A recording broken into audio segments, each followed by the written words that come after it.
अस्सलाम वालेकुम everyone, I am doctor Shabana, consultant gynaecologist, obstetrician and infertility specialist. आज मैं बात करने लगी हूँ बहुत अहम टॉपिक इनफर्टिलिटी के ऊपर, जो कि बहुत ही सेंसिटिव टॉपिक है। इस पे बात करना भी थोड़ा-सा टफ है, क्योंकि डिफरेंट लोग इसके ऊपर बात करते हुए थोड़ा-सा शाय फ़ील करते हैं, लेकिन ये ज़रूरी भी बहुत है क्योंकि इसके अंदर बहुत सारे ऐसे क्वेश्चन्स हैं जो कि जिनका आंसर देना बहुत ज़रूरी है। तो मैं इस टॉपिक के बारे में बहुत डिटेल से तो अभी नहीं बताऊँगी, शॉर्ट सी वीडियो है, लेकिन इंशाल्लाह इन फ्यूचर मैं इस चीज़ के बारे में डिटेल से आप लोगों से बात करूँगी।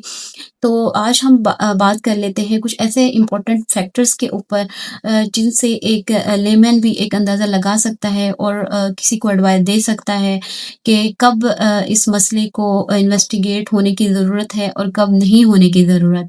और तो 2 इम्पोर्टेंट फैक्टर हैं जिसके बारे में आज मैं बात करूँगी। सबसे अहम जो फैक्टर है वो है ऐज ऑफ बोथ कपल।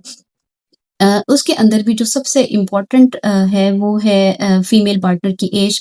अगर उसकी एज 35 ईयर से कम है, इसका मतलब है कि वो सेफ ज़ोन के अंदर है। हाँ, अगर उसकी एज 35 से ज़्यादा होती है तो हमें इन्वेस्टिगेशन जल्दी करनी होती है, क्योंकि उसका जो एग रिज़र्व होता है, ओवेरियन रिज़र्व होता है, वो कम हो जाता है अकॉर्डिंग टू एज।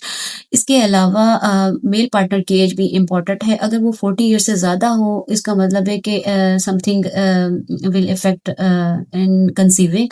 इसके अलावा जो दूसरी अहम चीज़ है एज के बाद, वो है ड्यूरेशन ऑफ मैरिज।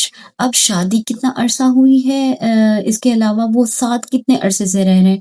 अक्सर मैंने ये मसला देखा है कि जो कपल्स हमारे पास आते हैं क्लिनिक के ऊपर जिस मसले के साथ, वो साथ ही नहीं रह रहे होते और वो काउंट कर रहे होते हैं अपना ड्यूरेशन ऑफ मैरिज को।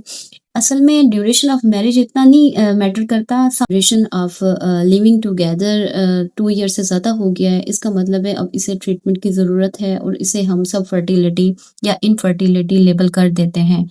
तो ये बात जानना बहुत ज़रूरी है कि इन इन जब इस तरह के पेशेंट हमारे पास आते हैं तो बहुत ही इमोशनली डिप्रेस, इतने ज़्यादा सेंसिटिव हुए होते हैं उनको, इसके अलावा उनको बात करना भी थोड़ा-सा टफ़ हो रहा होता है, क्योंकि वो एक गिल्ट महसूस कर रहे होते हैं। हालाँकि ऐसा नहीं है, कुछ चीज़ें अल्लाह ताला की तरफ से प्री डिसाइडेड होती हैं। हाँ, जिन चीज़ों को हम कंट्रोल कर सकते हैं, उन चीज़ों के ऊपर बात करना मेरे ख़्याल से, और उस चीज़ का ट्रीटमेंट लेना ज़रूरी है और उसी चीज़ का स्ट्रेस लेना ज़रूरी है। अदरवाइज़ इस चीज़ के ऊपर ज़्यादा नहीं सोचना चाहिए। तो इसमें टेस्ट की मैं बात करती हूँ कि जैसे वो कपल साथ रह रहे हैं 1 ईयर से और कंसीव नहीं हो रहे, कर पा रहे, तो उसके अंदर टेस्ट करवाना ज़रूरी है। तो सबसे जो पहला टेस्ट होता है ना, वो हस्बैंड का टेस्ट होता है, जिसको हम हस्बैंड सीमेन एनालिसिस कहते हैं। ये पहला टेस्ट है जिसे सारी रिसर्चेस गाइडलाइंस सारी रिकमेंड करती हैं, क्योंकि ये सिंपल टेस्ट है, इजी टू परफॉर्म, इसके अलावा चीप भी है। और इसके अलावा आप लोगों को एक चीज़ ये मैं क्लियरली बता दूं कि इनफर्टिलिटी के अंदर मोर देन 50% जो कंट्रीब्यूशन होती है वो मेल पार्टनर की तरफ से होती है। तो ये टेस्ट करवाना बहुत अहम है। हाँ, जब ये क्लियर आ जाए फिर हम फीमेल पार्टनर के टेस्ट की तरफ हम जंप करते हैं, क्योंकि एक तो वो एक्सपेंसिव भी हैं और उसकी बहुत लंबी सीरीज़ है जो कि करना ज़रूरी भी होती है। फीमेल के टेस्ट की बात करते हैं तो उसके अंदर डिफरेंट चीज़ें हैं जो कंट्रीब्यूट कर रही होती हैं, एग का बनना, रिलीज़ होना, यूट्रस, इसके अलावा मल्टीपल फैक्टर हैं जो कि इसलिए उसका टेस्ट भी लंबे हैं।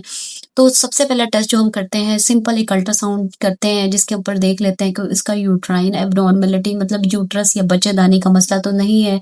इसके अलावा कोई अंडेदानी के अंदर मसला तो नहीं है, अंडेदानी के अंदर पानी की थैलियाँ या पीसीओएस का मसला तो नहीं है। ये चीज़ तो हम अल्ट्रासाउंड पे देख सकते हैं। इसके अलावा हम कुछ हार्मोनल टेस्ट करते हैं जिसके अंदर सीरम एफएसएच, एलएच की रेशो देख लेते हैं जो कि रेज़ होती है पीसीओएस के अंदर। इसके अलावा उनके अंदर प्रोजेस्टेरॉन लेवल देखते हैं 21 डे के ऊपर, अगर उसका साइकिल रेगुलर है तब। इस तरह के बहुत सारे टेस्ट हैं। अगर ये सारे टेस्ट नॉर्मल आ जाते हैं जो कि नॉन इन्वेसिव टाइप के जो होते हैं, उसके बाद हम इन्वेसिव टेस्ट की तरफ जाते हैं जो कि tubal test, tubal patency test, जो कि हम हिस्टेरोसल्फिंजोग्राम भी कहते हैं। इसके अलावा हम लेप्रोस्कोपिकली भी इसको कहते हैं कि ट्यूबल पेटेंसी, क्योंकि ये सारे फैक्टर हैं जिसके अंदर यूट्रस, ओवरी, ट्यूब, और हार्मोन्स इसका जो फीमेल का वेट होता है, ये सारी चीज़ें कंट्रीब्यूट कर रही होती हैं। तो ये एक लंबी सीरीज़ है। इसके अंदर करवाना इसलिए सेकंड नंबर पे रखा गया है। हाँ, इसके अंदर जो मैक्सिमम जो चीज़ है जो सब फर्टिलिटी के अंदर कंट्रीब्यूट करती है फीमेल पार्टनर की तरफ से, वो इसका ओव्यूलेटरी इश्यू है, जिसके अंदर भी मैक्सिमम जो है वो पीसीओएस का इश्यू है। तो अगर ये टेस्ट सिंपल बंदा पहले करवा ले और उसके बाद चीज़ों की तरफ इम्प्रूवमेंट की तरफ जाए तो काफ़ी स्ट्रेस मेरे ख़्याल से कम हो जाएगा। नेक्स्ट वीडियो के अंदर मैं इंशाल्लाह बताऊँगी आप लोगों को कि कौन से अगर ये चीज़ें भी नॉर्मल आ जाती हैं तो फिर कौन से टेस्ट होते हैं और कौन से ट्रीटमेंट के ऑप्शंस होते हैं। तो ये एक इवॉल्विंग फ़ील्ड है, टाइम ऑफ डिसीज़न। कब अगर कोई अपना डिसीजन टाइम पे ले ले और इन्वेस्टिगेशन और ट्रीटमेंट स्टार्ट करवा दे तो इंशाल्लाह उसके लिए ये जो डिसीजन होगा वो फ्रूटफुल साबित होगा और इससे परेशान होने की ज़रूरत नहीं है। हर चीज़ का इलाज मौजूद है।